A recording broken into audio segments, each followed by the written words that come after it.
What's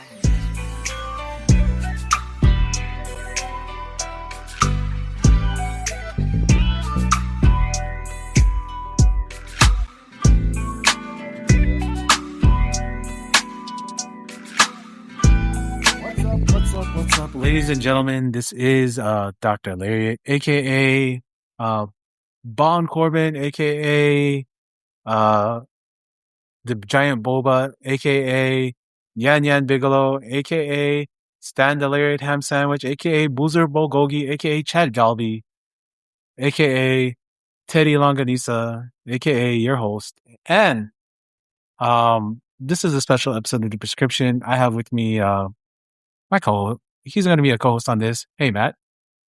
Hello. And today, ladies and gentlemen, and wow, I sound like the Canine Convoy today, which is my favorite YouTube. If you guys need like a little bit of serotonin, a little bit of dose of happiness, watch Canine Convoy on TikTok and on YouTube. Excellent channel to watch if you love puppies. You know, I love puppies. We are going to introduce here someone that has been covering speaking out since the exception of it. Somebody that who I respect and is able to get these stories from people, and it's very hard to get these stories out there. Wiggy, welcome to the show. Hi, thanks for having me. And, I'm absolutely Wiggy, definitely not an AKA, for sure, 100%. Definitely. Yeah. Oh man, I love these fun screen names because Larry Yacht, that's not a real name, that's my nom de plume. I love having a nom de plume. So where does Wiggy come from? Is that like a nickname from like your family, or is that just like It is. It's been like my nickname for most of my life. Like everybody calls the only person who doesn't call me Wiggy and calls me by my real name is my boss. So okay. I'm on Twitter, I'm Wiggy Gator, and on Facebook, I'm Wiggy Wagowski, which has never been flagged by Facebook as being a fake name. Wiggy Wagowski, that's such a great pro wrestling name. Like, well, you know what? It's funny, when I started podcasting like in 2010, 2011, and I was interviewing wrestlers, and somebody told me I was going to use my real name, which my real name is Debbie. And that's my grandma's. I don't know who it was, but I know it was a wrestler. This is terrible. It was so long ago. And he said, go by Wiggy because people will remember Wiggy. You won't remember Debbie. And I was like, wow, you're right. So yeah, like I've been various versions of like I was Canada's own Wiggy for a while, and just Wiggy with through many podcasts. That's awesome. I always ask this question at the beginning, but how'd you get into wrestling? I was always a fan from the time I was a little kid. And around like 2010, 2009, one of my best friends had a podcast, and they brought me on, and I did most of the talking the entire episode. And it just kind of went pretty well. And we had kind of an inside joke among our little friend group that because it's radio, as it were, nobody ever had to wear pants. So we started this thing called Pants is Radio, like this joke. And then we actually turned it into a podcast. It was briefly just a few friends just kind of talking about whatever. And I brought it back in 2011. My co-host was Sugar Dunkerton. Nice. Yep. And we Pineapple Pete. Pineapple Pete, yes. That's my favorite. I do remember the podcast. I do remember it very, very well. Yeah. That's just how old I am. And yet we're both still 24. How does that? I don't know how that happens. Yeah, I know. Yeah, late 20s, early 30s. Yeah. That's amazing. And it was Panthers Radio, and the original concept was it was going to be half talking to interviewing wrestlers and half of a sex and relationship show. So it was pamphlet, covering both ends of the pamphlet. And it was a lot of like cool relationship topics. We talked to oh my god, I have done hundreds of interviews and it really sucks because most of them I lost on an old computer. But I still like Oh, periodically find them like online somewhere. And but yeah, so I started doing that and we were interviewing guys and it, the gimmick was we never asked wrestling questions. Like I don't want to talk about wrestling. I mean, come on. Why why would we? And they didn't have to answer the same question for like the 8,000th time. So I that's mean what it I was love to great. do. It was so Yeah. great, and wrestlers love coming on, and it's so cool now because I mean, like looking back, like I've interviewed, people who are still on TV now, people who worked in all the top companies, Hall of Famers, and I'm like, I so cool. You Because I'm know, kind of always we yeah. yeah. We often that's why I love to do my interviews. I don't really talk about pro wrestling outside of that one question because, like, a lot of these wrestling podcasters they ask the same question all the time to everybody. I'm not gonna throw shade on them, because Oh, there's some people I will, listen. because about a Oh wrestling. yeah. That's Oh cool. my god. Okay. I'm gonna do it. I'm gonna do it. So Oh, go for like it. there, I'm not gonna name them. I'm not gonna name them. But I am gonna Mm, throw shade on people who do this. The people who ask the same question to mm. everybody, whether it's a wrestler or another wrestling podcaster, you do that same interview, and the only thing you're adding to the conversation is, yeah, wow, ooh, wow, that's interesting. Well, next question. That is not a podcast. That is a No, job interview. yeah, Yeah. the worst, Same like, goes to music as well. right, like, my very first interview, I did in 2010, it was with Lufisto. Legendary, Ah, I love it. yes. And I'm like, Deathmatch I legend. don't really know what kind of stuff to ask her, so I was like, I just want to have a conversation. So we just talked. We talked about various stuff. But it like my whole goal after that was to just I want my interviews to sound like they're just two friends who are like hanging out and talking, you know. Yeah. Yeah. And they were so much better because of that. Like I remember, I can't remember the show, but I will completely like throw this one on the bus because it was so bad. Um, I was a very good friend with the late great Danny Havoc, and We love Danny Happy here. he never did interviews. He hated them, and he did this one show. I had found it. Um, he had done it a few years ago. It was in like the early teens, I guess.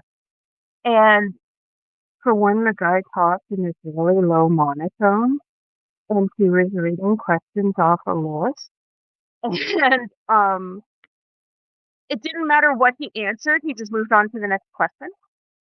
Oh, And it was Oh, so bad. I'm like, you have so many opportunities to talk about things. He's giving you you so had many, and you just move on to the next question. I was like, this is the worst stuff ever. And I can remember I oh brought it up man. to him once, and he was like, that's the reason I only do interviews with you. Yeah, because like even in big 2026, I'm seeing people do that podcast of let me ask the same question to everybody, and they have followers. I don't know how, I don't know why, but like there's so okay. I often call this the art because I love listening to Desus and Mero when that's one of my favorite podcasts of all time. Mhm. You're like I call this art because there is an audio art to this. I grew up listening to talk radio. Uh, Yeah. Unfortunately, unfortunately, Wiggy, I'm gonna name him because in the manosphere, Tom Likas was one of those guys that I listened to because he was very, engaging as a character. Guys Mm. like Howard Stern in the morning. Guys, Yeah. people like Frosty, Heidi, and Frank. I know a lot of LA people are hearing these names and being like, "Oh, I remember them." These are people like I will listen to on the radio, just talk and have these conversations and fun, and it's fun. You can have these fun conversations and just talking. well, And yeah, there's me. this. Yeah, Kevin and Bean show. I love Kevin and Bean. K Rock in the morning. Oh man, you just Yeah. put me back in high school. You guys are talking about like I get, I and I know how you're wondering, how does a British guy know of Kevin and Bean? how? Podcast. As soon as you go out the podcast, boom, done. Yeah, There you I I absolutely think that there's an art to talk shows. This is something that's been big in the media space, and it's how radio started. It wasn't them putting on catchy jazz tunes. No, it was the news and people talking on radio to deliver news and to deliver interviews and game shows to entertain the masses. And I feel like if you're doing these kind of shows, you have to be entertaining in some way. You have to be personable. You have to be a person. You can't just be AI voice like, oh, oh God, no, I was about to do an impression of the guy how I was bashing, so I'm not going to do that. But like you can't do a show where you're asking the same question to everybody and just it becomes slop. It becomes a conveyor belt of conversations that are empty that go nowhere. And that's not what I like to produce here. Because what I like to produce here are conversations that mean something. go. And you bring up your Yeah. podcast about that. And truth be told, I did a little bit of research on you. Oh, Uh, so I'm very I did. sorry. Oh, no, no, no. I love and relationship podcasts. I Mhm. remember back before, before they became chuds, I really did love Loveline. It was one of my favorite shows to watch on MTV, and then also like listen to on the radio. Mhm. Loveline was a great talk show to like listen to. Unfortunately, what happened of Adam Carolla and Dr. Drew, yeah. Dr. Drew, you know, but Oh, I also like in the early days of podcasting, I loved the Joe Rogan experience. Joe mhm. would Yeah. come on, have these fantastic conversations with guys like Eddie Bravo, my favorite Joy Coco Diaz, uh, and they'd just be conversations that people would have that they'd probably have in the green rooms until it eventually morphed into a weird manosphere, super macho, right wing. Yeah. I don't The know what the annoying hell. the annoying thing with Joe is even now though, occasionally he'll have like one of those episodes where we'll have an interesting conversation on. So he'll have Yeah, Miley Cyrus on one week and then like 2 episodes later it's like Dr. Brett Weinstein, you're like, oh God, okay. Skipping this one, skipping this one. yeah, he'll have some guests that are very interesting. I did like the episode with The Rock. Honestly, that was a good one. Mm, But It, I do think that there's an art to this, and let me say, even with the 2000 and I think I listened to an episode from 2012 ish. Even with that, it's still these kind of conversations are evergreen, especially when it comes to love, sex, relationships. Um, it's all different, and it all changes. And I gotta say, Wiggy, you were great. You were really good. Bring it back. Oh, you know what? Seriously, I think about it all the time. I have had a million different podcast ideas in floating around in my head, and I don't even know if I would know how to do one. Hey, Wiggy, all you need is a microphone, and as okay, so Matt was doing a podcast before, right? But he stopped. Same reason you did. People stop. You know, things just get in the way. And then I mhm. I brought him back out of the depths of the caves and back onto podcasting with me Yeah. probably weekly. So, you know, I kind of have that effect on people. But I did love the episode that I was listening to. And I think that you're probably one of the most engaging personalities that I have heard in the wrestling podcasting space. There's not a lot of people, and the monotone.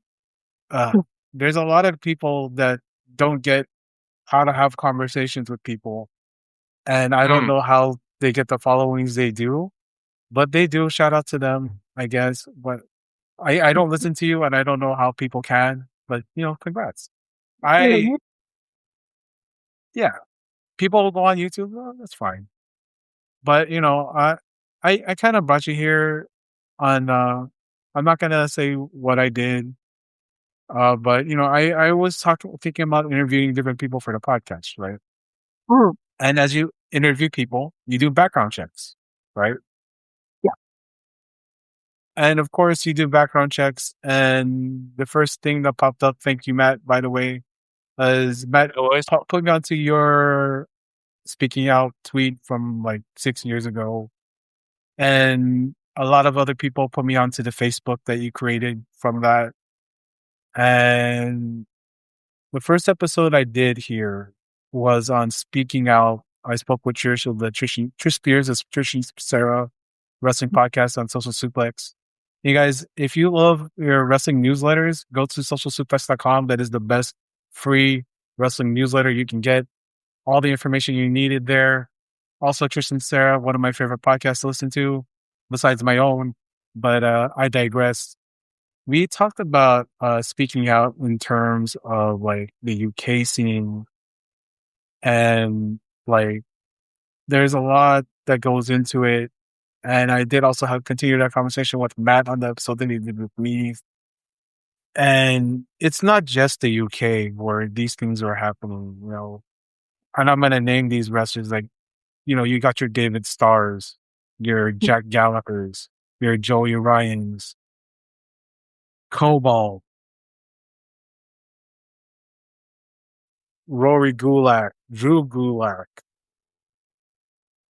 and Drew Gulak doing that in WWE to one of the top stars of WWE, one of my good friends, former training partner of mine, Ronda Rousey. When she told that story, and I got so mad. Like, what kind of practical joke is there where you reach for a woman's crotch? What's the joke? You're gonna take her pants off? There's no joke there. I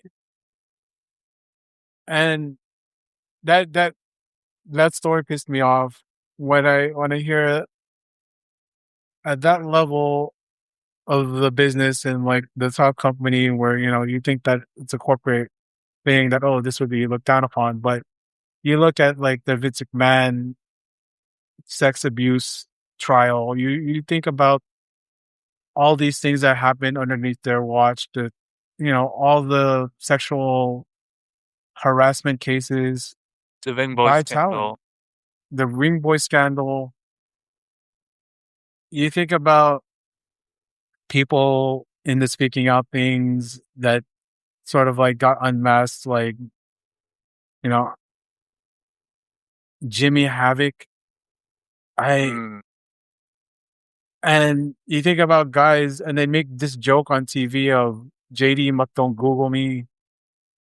And you know, I've been covering the Janelle Grant story since, you know, since last year when I started this show, and it's been something that's been speaking to me, that the Green Boy scandal. I covered that on State of Wrestling with BJ, with Arturo, with Sam Shipman from Fight Game Media, and I. Sure. By the way, if you want to keep up with the Janelle Grant story, follow Sam Shipman on her social media and her writing, and she's great with this. But you hear about these abuses, you hear about this backstage environment, and that brings me to your tweet for speaking out on these stories from specifically Chikara, but on Wiggy's social media, it's not just Chikara. It's people sharing their stories of these kind of interactions and this treatment that they get. And it's horrible. And I know Joey Ryan and I know Chase Owens get lawyers so that, you know, and a lot of people get those lawyers so that people won't talk about it. But, you know, free speech. So, fuck off. I want to say, you know, thank you for creating this community so where people can feel comfortable with sharing these stories.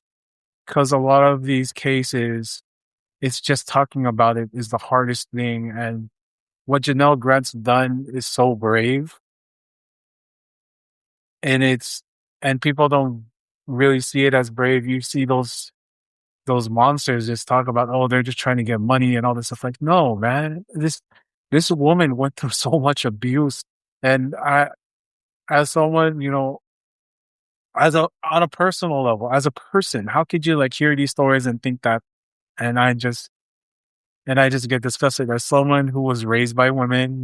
My mom, my grandma, my aunts, raised with my girl cousins who I consider my sisters, as someone with a wife and nieces and nephews, because it's not just the women being abused; it's also men being abused. Let's keep it a 100.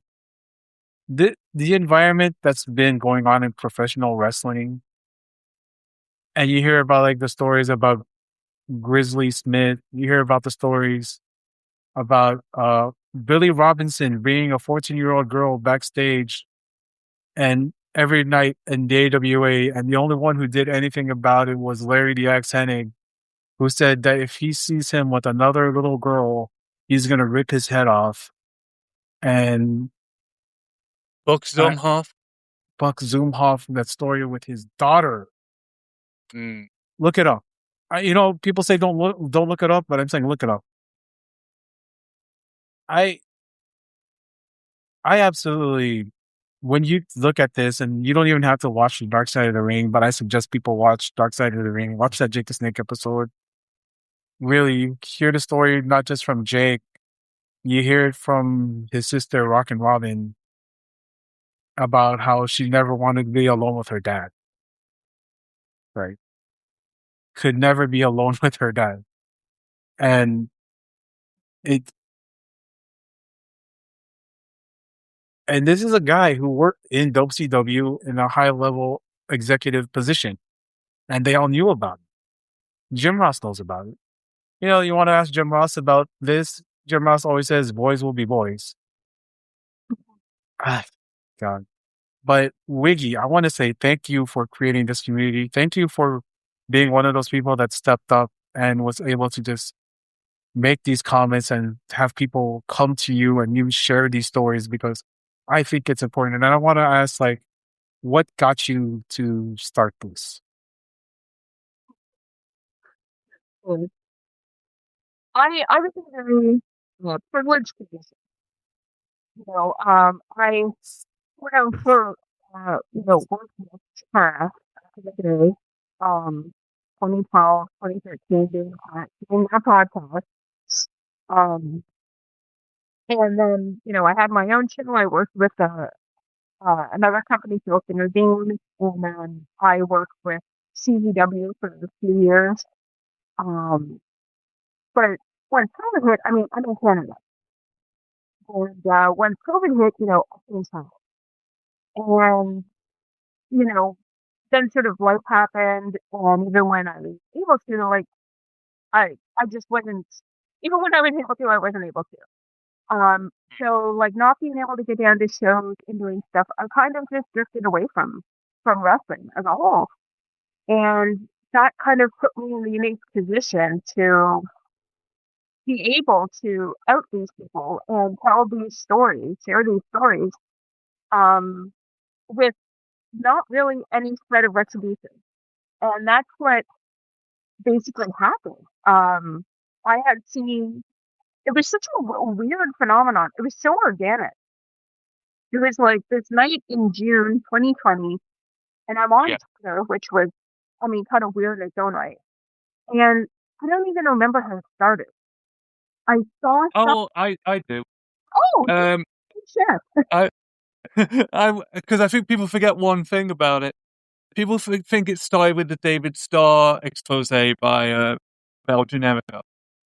It actually started with someone exposing a fan for being a creep, a UK fan at the time, Oh, Martin Bentley, I think it was. yeah.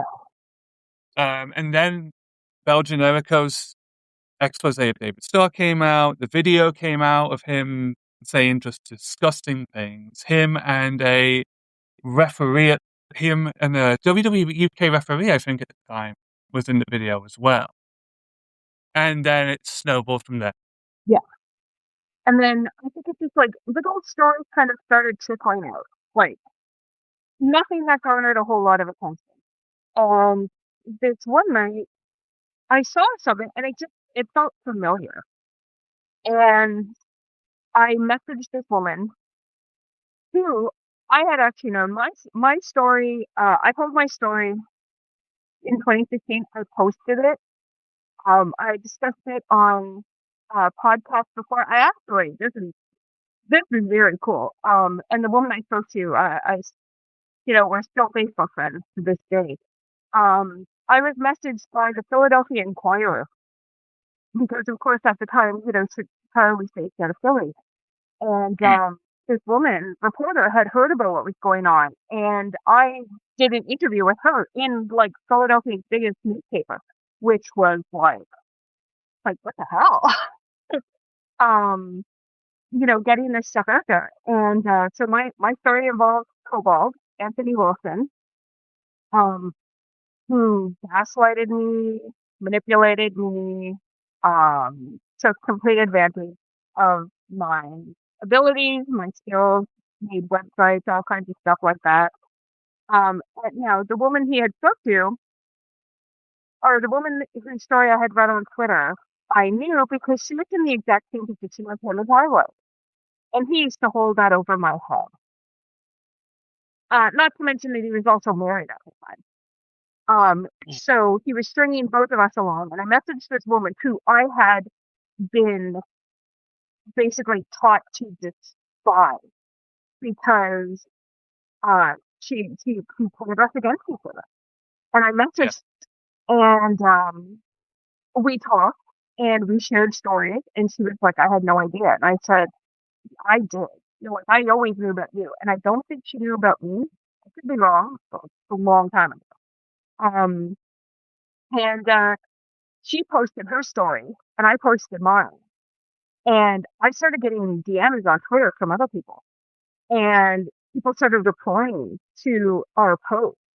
And a handful of women came out who were all uh, cobalt eye pieces, basically, um, Mm. and who in were like, oh my god, this story is my story, and we kind of united, and we started posting this, and I honestly there's been a little bit of controversy, which I think is kind of ridiculous. The speaking out hashtag. Yeah. I'm not really sure how that even started. Uh, it was basically we're a bunch of people. We're posting things. Our stuff is only gonna be seen by our followers. You know. So we take the hashtag just kind of started. Um, and I'd like to be clear because I mean absolutely no disrespect to anybody who has a problem with the speaking out hashtag or who is triggered by it. You know, but speaking out wasn't initially just about sexual assault. It was about a, a whole scope of different kinds of abusive behavior. Me Too started. That was absolutely about sexual assault. Speaking out was just kind of seen, like the Me Too hashtag made everybody pay attention. So the speaking out hashtag got attention on these stories. And that was what we needed. We needed to get eyes on these stories so that people could see what was actually going on. So I started getting different stories from people telling me about other experiences in Chicago. And that's where it just kind of snowballed. Like, it started off with a couple people. I mean, my experiences with Quack were very limited, mostly in gimmick. Um, he used to call me, well, okay, like obviously I was involved with Cobalt at the time. He was part of the Battery. I don't know if you guys are familiar. Yes. Well, he used Yeah. to call me, Quack used to refer to me as the Rattery. Oh, Jesus. Yeah, yeah, yeah. Okay, Fuck hell. Well, I'm yeah, never so, having him on the show. Fuck that guy. No, oh yeah, he's never gonna be on the show. yeah. So whenever he would refer to me, he's like, is the Rattery here yet? When I was going to show. Stuff like that. And he actually messaged me as all these things are coming out and to say, not to apologize, but to say that doesn't sound like something I would say. Oh, like, I'm sorry, that's how I have class with everything. That doesn't sound like something I would say. Um, That's definitely not in my purview. no, that does not sound like something that would come out of my vocabulary. Yeah. So I basically told him to eat shit. More and more stories started coming out.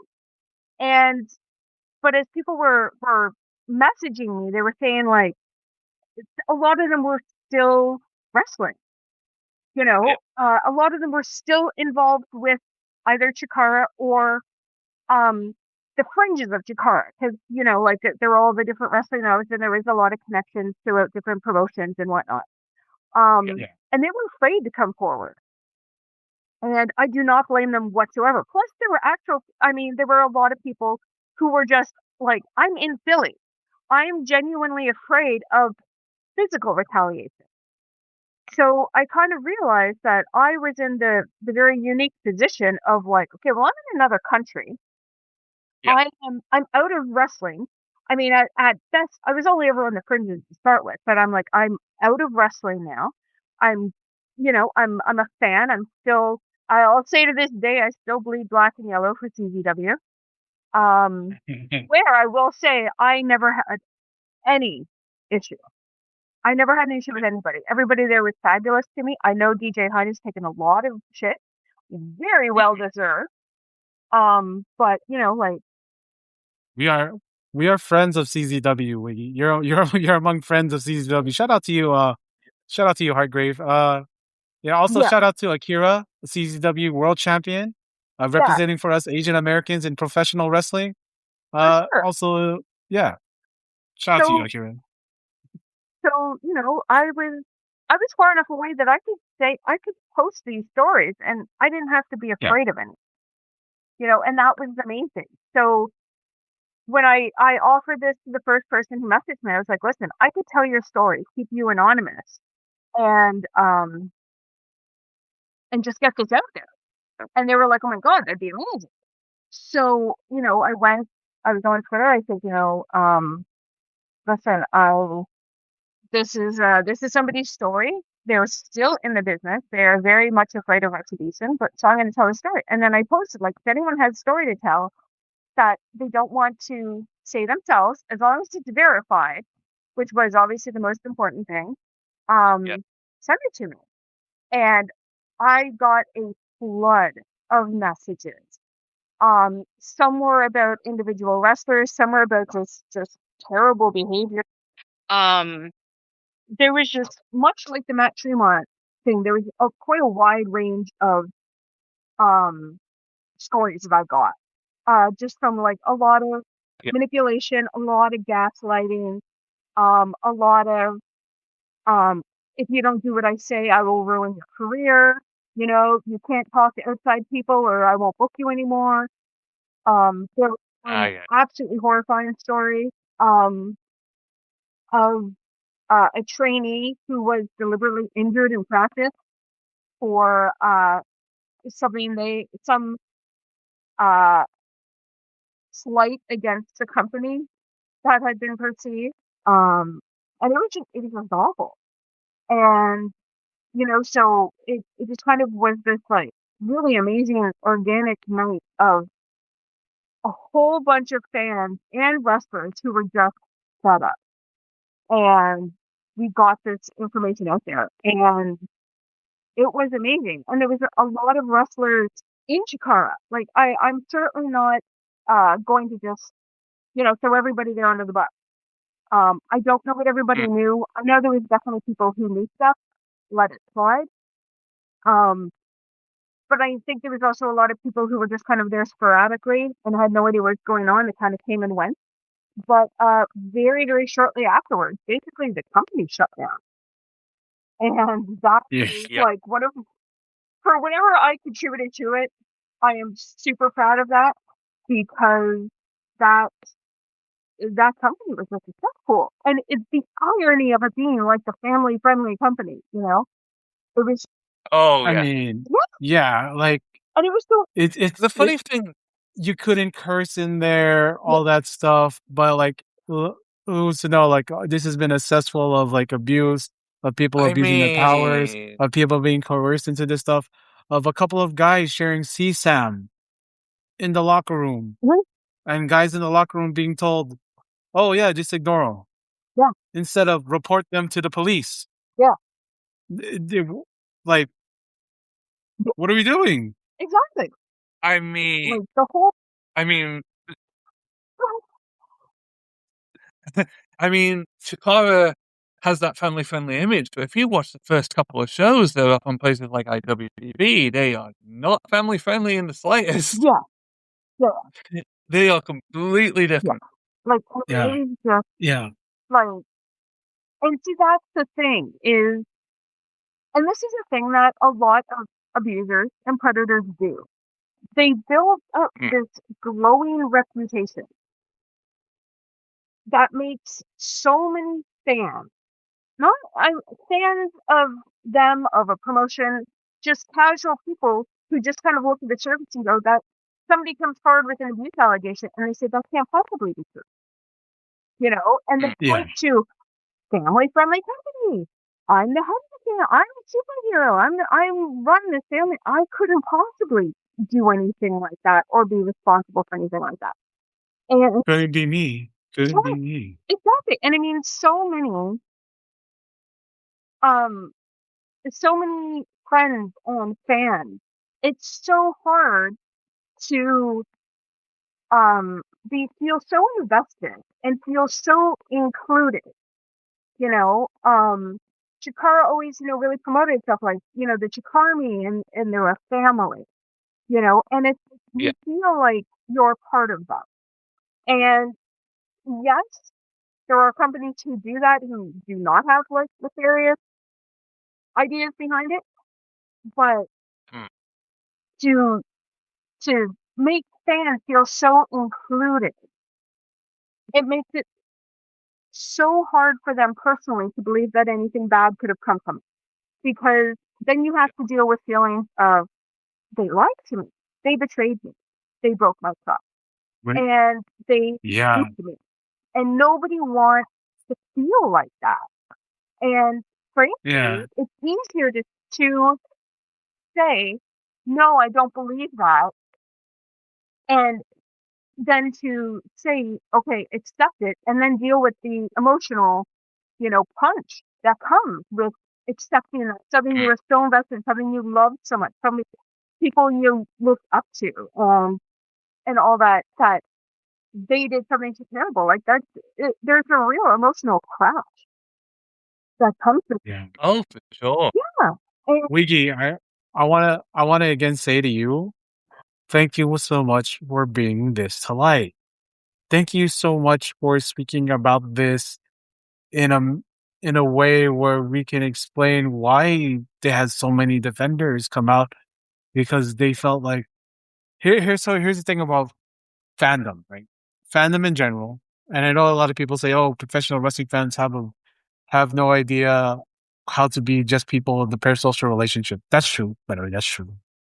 Like when you come at people for something they like, especially now in 2026, a lot of people see that as an attack on them personally, yeah, for sure. right? Yeah. So when you come out with these stories that like and we see people try to defend WWE and Chikara for these kind of like during the speaking out thing, like, oh, what they're blah blah blah blah blah. That was this person. They're not these people, and I'm like, well, those people work with that person, right? And And I know a lot of people don't have control what's going on in their work environment. And sometimes in the work environments, in these toxic work environments, you are you are just trying to keep your head down and just play your role and then just trying to get through a day so you can get paid. I get that point. Oh, for sure. I get it. For I get it. sure. They don't want trouble. And I mean, Yeah. in a company like WWE, I mean, there a company that big, there is a little bit of anonymity. Like I mean, if you're somebody who's on, like I don't watch that. This could be a completely dated reference, but if you're on somebody who's on like one of the minor like news shows every week that's like online or something, or like somebody who occasionally works for NXT, you know, um, Yeah. you can slip through the cracks. Like you have a little bit of anonymity. So if somebody comes out and says, like, oh, Hunter did this, it's going to be everywhere.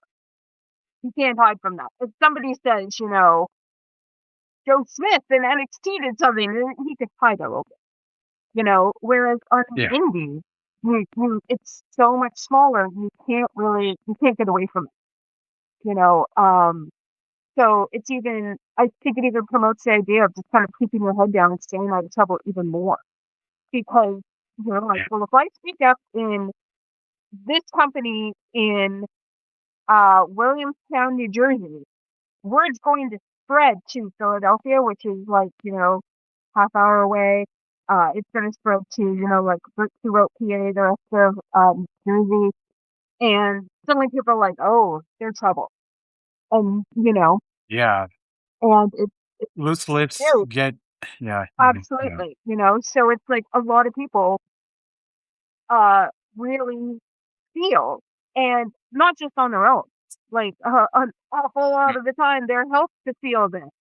Like I wouldn't say that. I mean, I was talking to this promotion about getting you in there, but I mean, you're gonna be like this. You're gonna be too much of a headache. They're not gonna want you. And that's the thing. Oh, Yeah.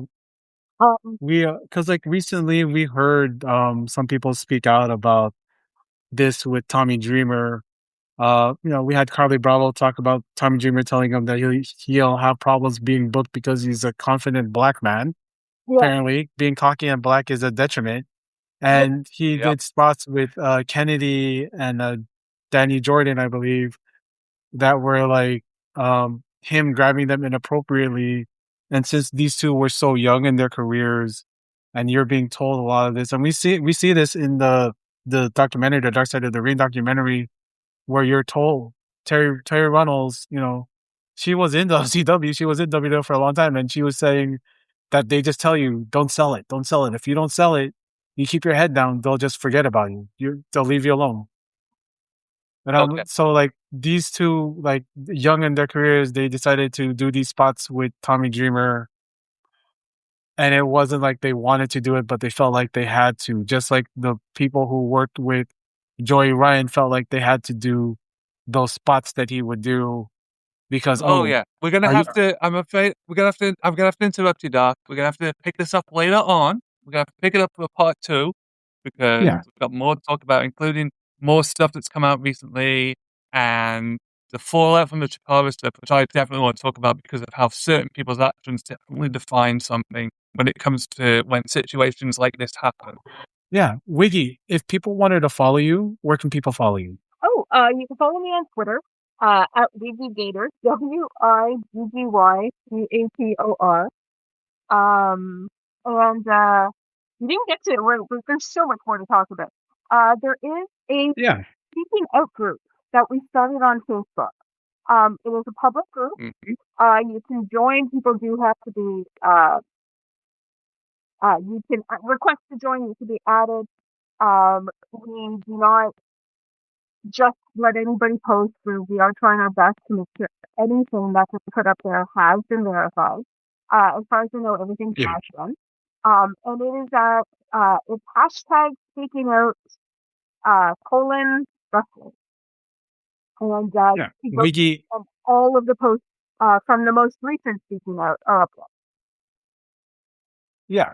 Wiggy, I want to thank you for coming here. I know we had to do an adjourn time, but I wanted to get this first part on. We'll definitely continue this in our next discussion because I have definitely have questions for you on that, and we'll definitely have you on again, Wiggy. This has been such an honor to have you on here, So, and again, I want to thank you for getting these stories out there, for gathering these stories and creating the community that you have. Um, like honestly, this is something that we want and we need in wrestling. We need change, and you're being part of that change.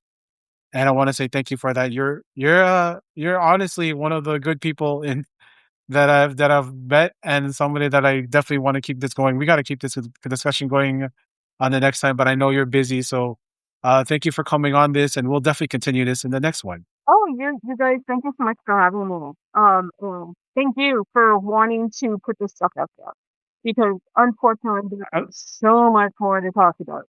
There's it's just awful, and yeah, something we love, and like I Yeah. want it to be safe for everybody, And it's like when I see kids who love wrestling, I want them and their parents to feel like they could take them to a show and not have to worry about, daughters being all gold or, sons getting the wrong idea from how, things that they may win. We want it to be better for everyone. Yeah, we want this wrestling is for everyone and it shouldn't feel like you're taking a risk by going to watch this show. Um yeah, honestly, I I thank you for coming on here and sharing these stories. Uh it's been a pleasure. Uh and we'll definitely continue this into part 2 and we'll definitely get you scheduled for that, Wiggy. Uh Fantastic. thank you for coming on. Because I know you. I think you have to leave. Right. This part will be edited out. Don't worry. But Thanks for like we like to keep. Yeah. I'm basically off work right now, so I mean I'm pretty much home most of the time. Oh. Yeah, like Okay. I could Because leave I think. tomorrow. Yeah. Yeah. Yeah. If you're available later on, because I think you said you had to go like now, right? This I is you had do, to. yeah, Yeah. there's So like yeah. quantities. So just email me if you're ready to go because I am recording later today.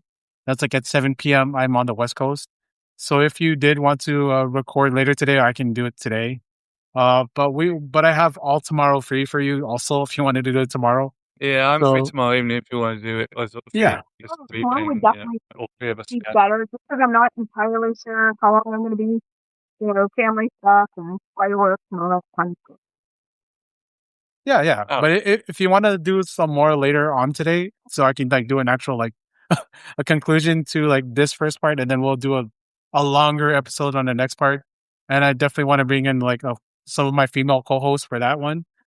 Oh, speaking of that, I would love to invite you to my female show that I do. I produce a show with four of my friends who are women in the five of my friends in the who are in the podcasting wrestling women space, and I would love to bring you on for that. Oh, I love that. If okay, so yeah, definitely, Wiggy, thank you for coming on here, and yeah, go ahead, do what you got to need to do. Thank you, Matt, for that reminder. This is why he's my partner. This is why he's the Gary to my Ace. You know. Definitely. Yeah. Thank you guys, and I mean for wanting to get this out there. I mean, like it's been amazing. Yeah, You get your car fucking up. Well, yeah, a good friend of mine who is basically running the Facebook group with me. She um Hmm. she's still wrestling and she keeps an eye on stuff and it's like if we see that, crack keeps popping up. He refuses Yeah, yeah. he does. and it's like, when if she hears like, oh, he's trying to do a seminar, he's trying to do this or that, we message the company and be like, oh, you might wanna, look at Oh, I told him I was like pissed off when the Maximos was trying to start that Golden Grit place, and they had Marty and Quack as like two of the people they were bringing in. I bring it up. I forget which Maximo it was, but he's tried to start shit with me on Twitter, and I'm like, you're not gonna fucking win. I will make sure. I forget if it was Joel or Jose. I can't remember which one it is. yeah, It was a fair few years ago. yeah. Yeah, But I just thought, fuck yeah. you. You ain't Just like winning. both Chris brothers are assholes. I'm gonna say that. Like Oh yeah. Oh, there's both always all of them these are? people that's saying that. Oh Oh, no, it's only one of them. No, both of them are yeah. fucking. Mm. They're fucking creeps and they're assholes. That Like doesn't that does not surprise me that both of them are I mean, like assholes. one thing I yeah, would like to talk about is, I mean, I definitely think there's ranges in this. Like, I don't lump everybody together, and yeah, if you mentioned Jack Gallagher, and he was a guy who was called out, and he basically said, Yep. yes, I did it. I was young. I was stupid. I'm very sorry. And then he left wrestling. Like, And yeah. went into MMA, which is, well, that's just as questionable. it's like, you know what? I can respect that. He admitted what he did. He took responsibility for it. Um, and he said he was young. Maybe he has to. Like I'm not just going to assume that. a lot when there's something that's like, and also like this is kind of talk. Like I've been a teenager. I have pretended to be older Okay. to with guys, and I mean if somebody comes out and they say I genuinely thought this person was of age, I immediately stop it there and never Mm. does it again. I'm not going to say, okay, well, you need to be banished to the sun. Mm. You know, if Yeah. there are, People can change. but it's the one or two are repeat offenders. Yeah. Like Joe Yeah. Ryan, and like the stuff with really much more severe, obviously. Joey Ryan, David Starr. But Wiggy. So I'm from the SoCal. I'm from SoCal, right? And I know a lot of guys in the scene. And there's a reason why nobody fucks with Joey Ryan. There's a reason. Nobody jumped up to defend him. Nobody wanted to work bar wrestling after all the things came out. yeah, And there's a reason why he's persona non grata. And for sure. uh, couldn't happen to a nicer guy. For sure. Ugh, Come on. ugh, Like that I felt so wrong. random side story I go. I'm brought on another video cast and I was going to be on to talk about indie wrestling. That was kind of going to be my thing. I was going to be on there like, regularly. And they told me that they couldn't keep having me on because I was friends with DJ Hot. And I am friends with DJ Hot. And I'm sure you guys are both friends with together. He does say a lot. Mm-hmm. He's never cheated on his wife. I'm good friends with her as well. He said a lot of stupid things. And he's admitted it. He's both friends. But I know about his stupid things that he said. Yeah. Oh man, He, knuckleheads. he's never pretended he didn't. He always said he did. Said, I'm sorry. I say things thinking that people are going to understand the perspective I'm taking. Like a lot of times, he's goofing around. And they don't. They come across really cool. And so, I mean, he has tried to make amends with people. But they told me that I couldn't be on the show because I'm from CJ High. Meanwhile, one of the upcoming guests they had was Martin Stoll. Oh, Mm-hmm. gee. Yeah. Yeah. Mm. That was the first friend that I unfriended. Yeah. I had Travis Banks merch. I immediately put it in the bin. Yeah. The day the shit came out with him and Millie McKenzie. Yeah. I immediately put it in the bin. It's like Never wore it again. Like you can't pick and choose. And and it's like Yeah. and it's just it's very good. I also during the original I was attacked by Joey Janela for not outing DJ. Mm. And I said he's never done anything to me. I've never witnessed him being inappropriate with anybody else. And he called me a liar. And yeah, I was broken. That's Yeah. kind of like rural to talk about it, but people who want to use it to get back at others. That's what. Yeah. Yeah, we here like on this show. By the way, we're still recording. I just wanted to let you know. Like we never do anything on this show for like for cloud or anything like that. Yeah. This is literally something I do because I love talking to people and I love bringing these kinds of issues up, whether it be like the abuses in wrestling, the discrimination you see in it, all that kind of stuff, and just like I go over like your social media, and it seems like we do align politically, so that's cool. That's definitely cool. I think that a lot of times what you get here, like especially in the podcast space, is people trying to use these kind of things to like blow up or go viral or something like that. But the intent of this show was never to go viral. And if some people that listen to this specific episode and they get in a certain way and they get their, they get in their feelings about it, I got this one thing to say. Fuck you. This is important. Wrestling doesn't need this anymore. This is no longer a boys club.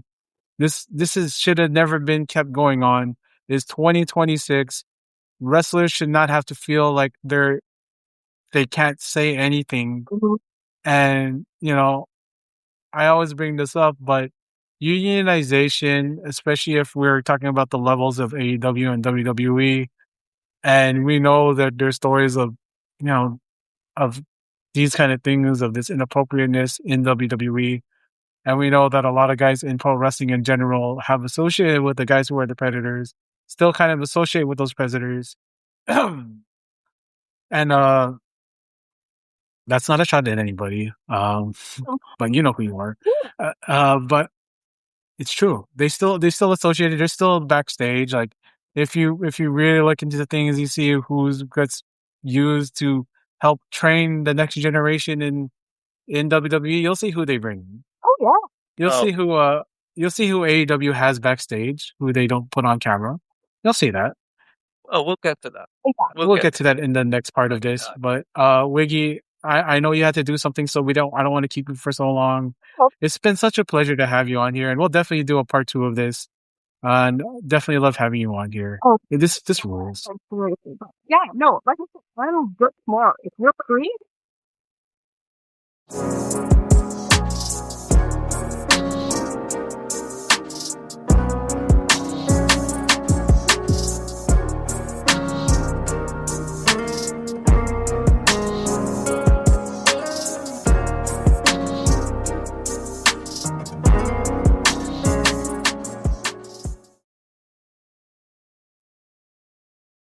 So, just like as an add-on for like our first conversation, and there will be a second part to this, ladies and gentlemen. We will have a second part to this, because I believe that speaking out is something that's never really been dropped. It's still ongoing. We still read news stories. You know, Matt was just telling me about a couple of things he read today off Patreon, and still mad. It's this is not cool.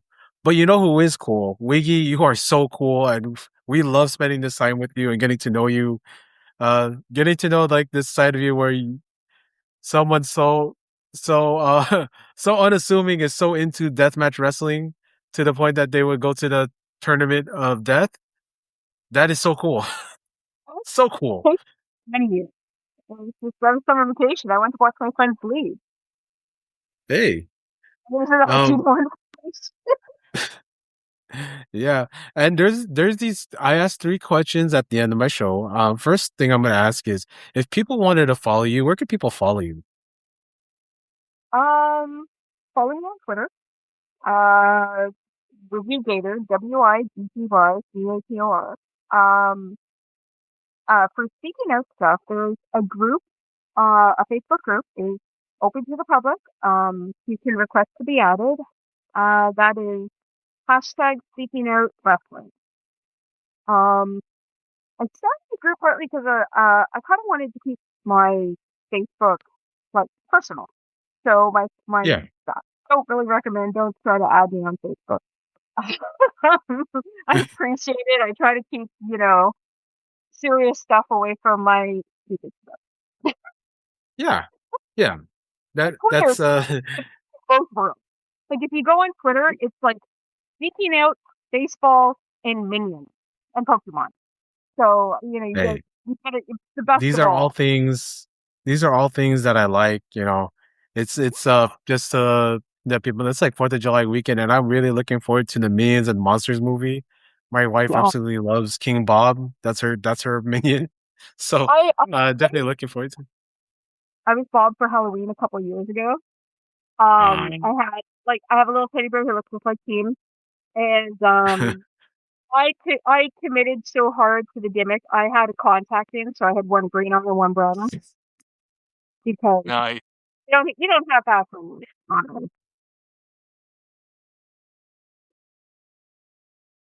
So yeah, I mean, I find it funny at the moment because the Minions stuff, they've put all the Minion stuff on Peacock over there in the US because the movie's coming out. Mhm. And they've got like, what are the Minions' favorite movies? And I think they've got one for Bob. And apparently he likes Phantasm for some reason. Because that popped up. Oh, oh, oh.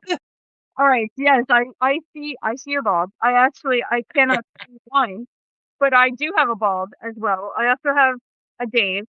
I also have three talking minions. Um, a jail one, a regular one, and I can't remember the third. Oh, it's a Hawaiian one. Yeah, I've got minions. Minions to Pokemon stuff. I surround myself with it. I have Pokemon tattoos. I do not have a minion tattoo yet. One. What Pokemon do you have tattooed on your? Well, we gotta know that now. We gotta know Oh, what is the Pokemon that Wiggy has. I have. Would you care to guess? Do I give you like a vibe for a certain Pokemon? No, but I'm gonna throw out two that are just so like unconnected to anything. So I'm gonna say I'm gonna say Totodile, and my other one is gonna be wow, Incineroar. Those are the two that I'm throwing out there. I mean, they're But both fine ones. Both fine ones. I'm a classic. I'm a classic kind of girl. I mhm. I firmly believe that the original 151 are the Pokemon. You know, I'm They're grad perfect. thanks to thanks to Pokemon Go, I am gradually accepting the others on my thing. But Yeah, I have Squirtle and Pikachu. of course. Squirtle, Yeah, I was squirt. trying not to go with. I was trying not to go with the obvious ones, and then turns out I would have been right to go for the obvious. Yeah, Right. I would have gone Squirtle and Pikachu, but it's so it's so you know the other choice of course is Togepi. Who's gonna hate on a Togepi Blah. tattoo? Nothing wrong with I will Togepi. hate on Togepi. You will hate I on Togepi. hate on Togepi. Okay. I'm not a Togepi fan, but I have Oh man. a lot of Uh, most of my cartoon, my tattoos are very cartoon. So I have Pikachu, I have Squirtle, I have Winnie the Pooh, and I have Right. Sarah from Land Before Time. Sarah from Land Before Time. Oh man, you talk about one of the biggest grumps in animation history. She's Sarah. a badass, man. She's a badass. Yeah. You don't pick her, and You she'll give you you that don't mess with glorious. Sarah. You know. No. Oh man, she I used to call like my baby cousin. I used to call her Sarah because she was so bossy. And it's like, well, we're doing something, right? So we're all boys, and then she pops up. Well, you know what? I want to do this, and of course, because we're all grandma's boys. We're like, okay, I guess we're gonna have to play. We're gonna have to play Barbie now.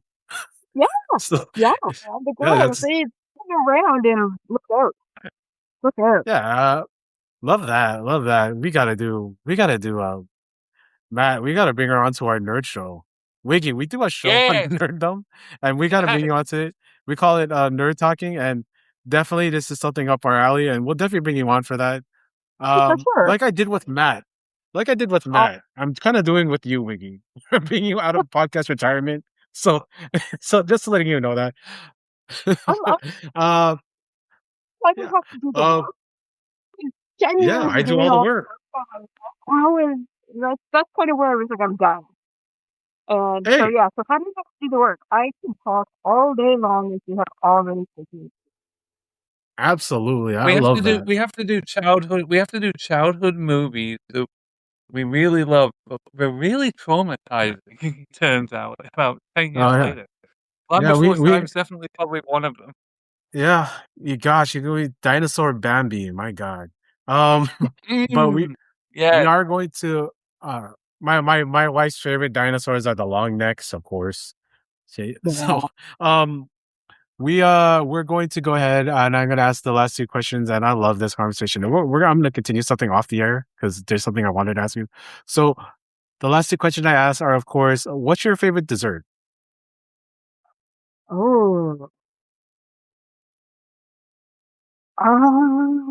Wow. That's such a good one. I'm gonna say chocolate cream pie.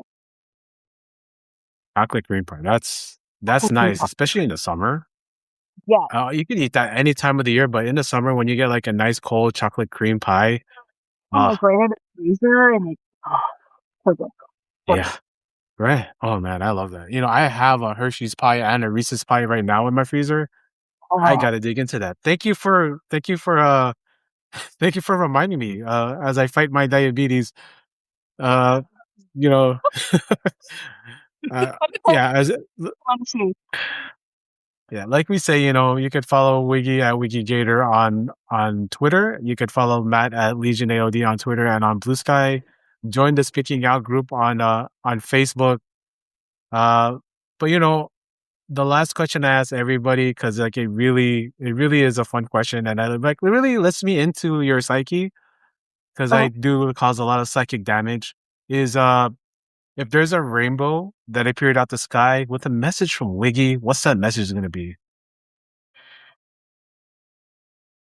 be kind. Okay. Be Not enough be time to kind. pick up. Like, people, be kind and keep constructive. That is the greatest thing I have learned throughout my life is that constructive means are great. It's all in how you look at something. And, if you could choose to look at something, in a negative way or a positive way or countless ways in between. But I mean, if you have a choice, try to look at the best possible way you can, and it just makes life a lot better. Absolutely. Be kind and keep perspective. That's a wonderful message to send, Matt. I think we found another to join the polypod. So, um, thank you for You, joining us. Oh, go ahead, Wiggy. I, Sorry. well, this is one of, I'm going to do a pantsless throwback right now. One of my favorite questions that I used to ask everybody, and well, it depends how many people you have on your various shows. Um, but I used to ask who in your locker room, who in your let's say stable of co-hosts would you want to rob a bank with, and why? Oh gosh. Well, I'm probably gonna pick the smartest guy in my group. It has nothing to do with him being Latino. Okay, not that does not have anything to do with him being Latino. But the smartest guy in our group his name is Arturo. His screen name is American Numbers, and he's our numbers guy. So I always go to him when we're talking about numbers again, whether it comes to sports or pro wrestling stuff. He always got the numbers for us, and it's gotta be Arturo. He's definitely the numbers guy, so he's definitely gonna be our plotter. Matt, I'm sorry, you are the decoy. No, I expected that. Yeah. As long as Uh, BJ writes a good story about it, we're okay. yeah, BJ can write the story for us. He'd be a good character witness. After the fact.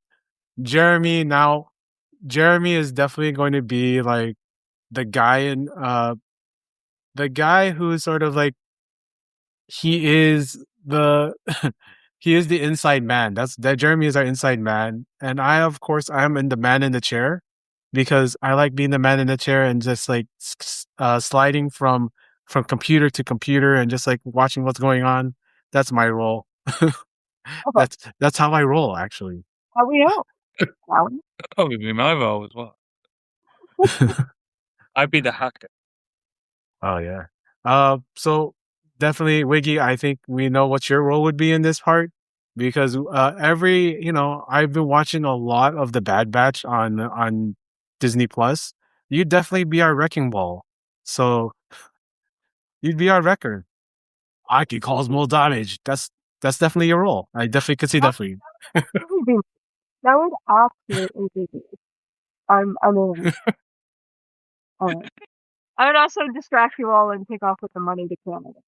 So, Yeah, Well, that, heads up. that, that sounds about right.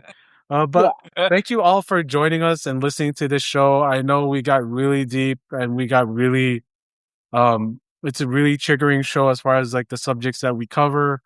But I love what you've done with this community, Wiggy, and now I'm part of it, and now I'm learning, and now I'm becoming better. And you've changed the way that I'm doing my diligence, and thank you so much for that. Honestly, Oh, thank you for just being open to it. Like for so long, the biggest problem was nobody ever wanted to listen to an accuser. There were so many excuses made for whoever they accused. And, I mean, I don't want to say victim. I don't like that word. Survivor is a good word. People just didn't want to listen to. and just Yeah. the fact that people as a whole are kind of being a little more open-minded. I don't know if it's like a side effect of society today where everybody's just a little bit more jaded, but I mean it's doing some good anyway. Just give survivors the benefit of the doubt. That's just the first step. And hopefully we'll make things a lot better. Absolutely. And uh you've made me you've made me change how my ways are going. You've made me change how I do my background checks on people I'm gonna interview. So like I'm gonna be wow, I'm gonna quote Toy Story here. I am eternally grateful. So thank you so much for that, Wiggy, Matt. This is awesome. And as I say on every show, see you next time.